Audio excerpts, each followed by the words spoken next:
Welcome to JSATV and JSA Podcasts, the newsroom for telecom and data center professionals. I'm Barb Mitchell, and joining me today is Brahm Singh, CEO of BDx Data Centers. Brahm, so good to have you back on JSATV. It's been a little while, I feel like, and we have so much to talk about. I think the first thing is that you guys are on the move, right? And I mean literally and figuratively, I suppose. But tell us about that. You've announced recently that you're moving your headquarters from Hong Kong to Singapore. Tell us why the move. Why now? Well, hi, Barb. First of all, yes, it's been a while. Good to see you again. It's ease of business, Barb. Singapore, eventually it just gets you because it's so easy to work from here. And we all, as a team, decided that if we have to grow in this region, then this was the place to do it from. And it's not just the travel, which is, by the way, critical, right? I mean, especially in these times of COVID.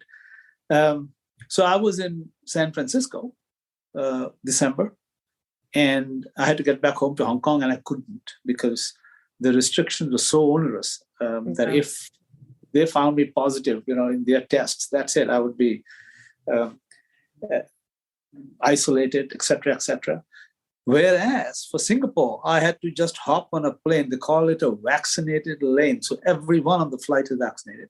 You come to Singapore, you get tested, you test yourself 7 days, and all the time you can go out, you can work. And if you're negative all 7 days, you're off to the races. So that was, I tell you, very important, especially in these times of COVID, like I said, but not just that, also the ecosystem, right? I mean, today the talent pool is all here. For the engineers, we need the mechanical, the electrical engineers, the program managers, the architects, they're all here.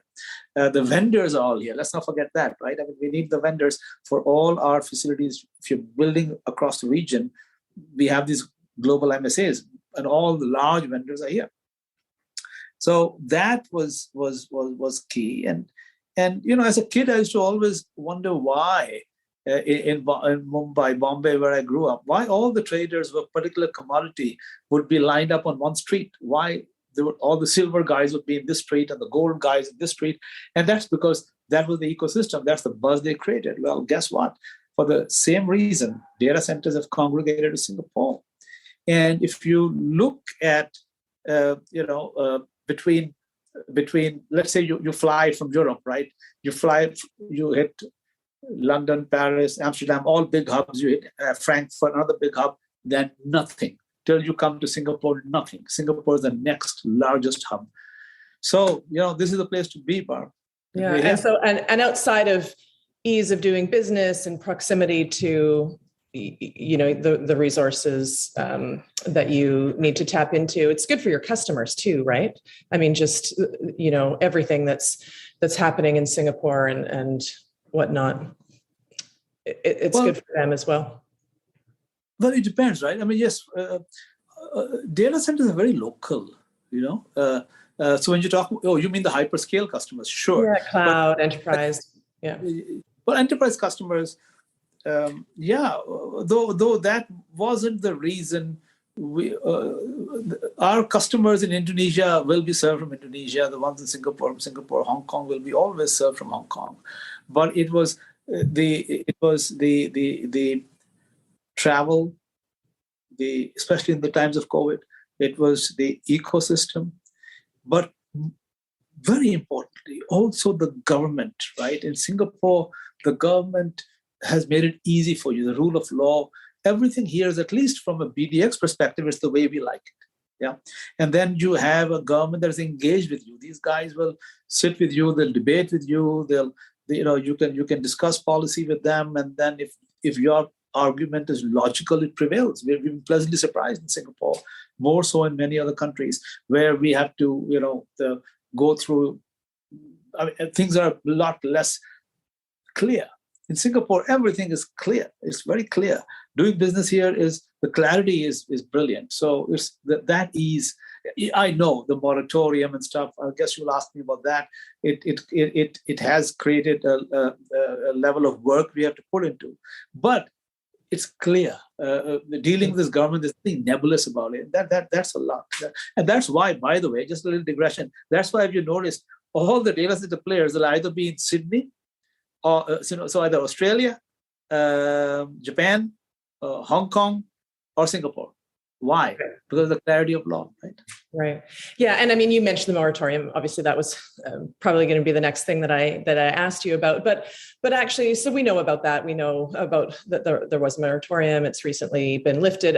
But I think you're right. It's along with that comes real clarity about what's required by new players in the market. But also, I think it's an opportunity for us to talk a little bit about just BDx and how you're approaching sustainability as a whole. I know there's a number of initiatives underway by you and your team. And can you talk about that? I mean, 360 View is the first one that comes to mind. I think we could talk for days about that. It's quite a hefty topic. But can you give us the sort of the headline on that?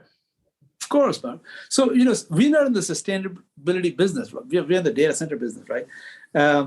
But you can't escape it. The data center industry is such a guzzler of power. And we have all collectively got such a bad rap because of that we are very aware of this and make sure that sustainability is top on our list. More so in Singapore, where you can't get away from it, right? I mean, these guys have gone and committed to a carbon neutral Singapore by 2030. Mm-hmm. Yeah. Now, other countries have also made commitments, but I have yet to see a country outside of Europe that is so dead serious about meeting its commitment. So, you know what, guys? We have a moratorium. We'll live with it because we are just one of the little pieces in the jigsaw puzzle for Singapore to meet its carbon neutral commitments. So we too have committed internally that we will be carbon neutral, at least in Singapore, by 2030. And for that, we are then tying up with our partner companies like Hexa, which is owned by our majority shareholder, and who is now laying out solar plants, etc., in the neighborhood. And there's a bid. Singapore is inviting bids over a tender to import renewable power into Singapore. So these guys are going to do it. We've signed a PPA with them. So on that part, making sure that we are carbon neutral alongside Singapore by 2030, our operations. So that is requiring a lot of work from our side. Okay. Now, you mentioned 360 View. 360 View was my one of the reasons I'm excited about it, besides it being such a brilliant product, is that it actually was my, how people convert to becoming vegans. Mm-hmm. Something happens in their life. Well, 360 View happened in my life. And I tell you, before this, Barb, I was, sustainability, data centers, we got to do it. We are guzzling power. We have to show commitment. I was never an eco warrior. And that's a very strong word, right? I'm still, I'm still not there yet. But 360 View converted me. And it started off as a DCIM, the Data Center Information Management System, right? So that's how it was built. And we were running it for 3 years as a DCIM. And then the guys go and it's got a very awesome power management features. So they built around it. They built sustainability, carbon accounting around it, connected it to a blockchain. So now you can, besides knowing your carbon footprint, you can actually make your greenhouse gas submissions to a carbon registry or a carbon blockchain. So when I saw all this, I started reading up because they would keep saying stuff I didn't understand, which happens all the time, though. But this was, I said, so I started reading up, and I read up on sustainability, and that was a wow moment for me. Like, oh my God, do these kids, these colleagues of mine, do they have any idea about the nut they have cracked? And apparently they did. You see, what I discovered was that the amount of fraud and gaming that was taking place in the carbon industry was phenomenal. You had something called, what is the word for it?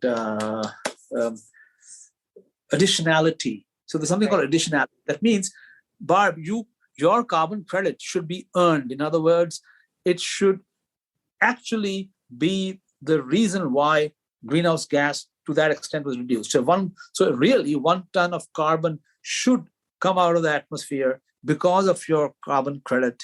And if you had not done that work, if you had not spent the time, effort, energy on that carbon credit, then that carbon would still be in the air. So that people were working their way around it, and then they were doing reselling, which is, they would take a carbon credit, sell to you, so you can offset, and then they would sell to me, and I can offset, and there was no tracking.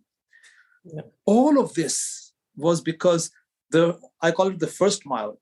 If the carbon registry is here and the carbon footprint is here, to get from here to here, you need a consultant. And that consultant is paid by this guy. And so there's such a conflict of interest, right? And that's where all this is happening. 360 View addresses this in such an elegant way by automating the first mile and then connecting it to a blockchain. And now you have end-to-end visibility.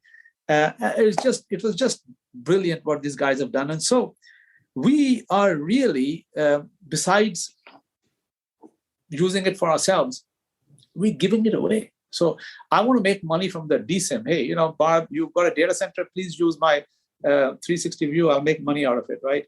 But if you want to do sustainability, I don't want it. Here, take it, just do it. So that's 360 View. It's made a convert out of me. Hopefully it'll make one out of you too. Let's see. Well, yeah, and it shows sort of the passion you have behind the project, right? That you want people to hear about, to know about it, to use it, and ultimately to fix something that in some ways is broken, but also is so important for our industry, but even beyond our industry, right? For the world. Well said. Yeah. That's what it's all about. Yeah. Yeah. So I feel like we could do, like I said, we could do a series of these because there's so much. You guys have been so busy and there's so many great things happening. It's exciting that you're moving to Singapore. It's exciting that you have 360 View and some partnerships I know underway, and you were doing some expansions, last year in Singapore as well. I think, and also I wanted to note to people that are watching this, that what you were just talking about 360 View, you've actually written, some recent articles on that, so people can find out more information on it, because I do think it's a very interesting topic, and so we'll try to link to those so people can sort of dig to find more of what you've written on the topic. But I think that, in the spirit of time, we'll leave that there and come back and we can do another round of these. Sure. I know that you also are part of the Greener Data initiative that's happening amongst the industry, and we'll have a chance to hear more from you then as well. But anything, just in a closing, word, anything that you really wanted to share with us that's sort of upcoming here today? Well, what's upcoming is, I think our initiatives in the region, right, are all largely now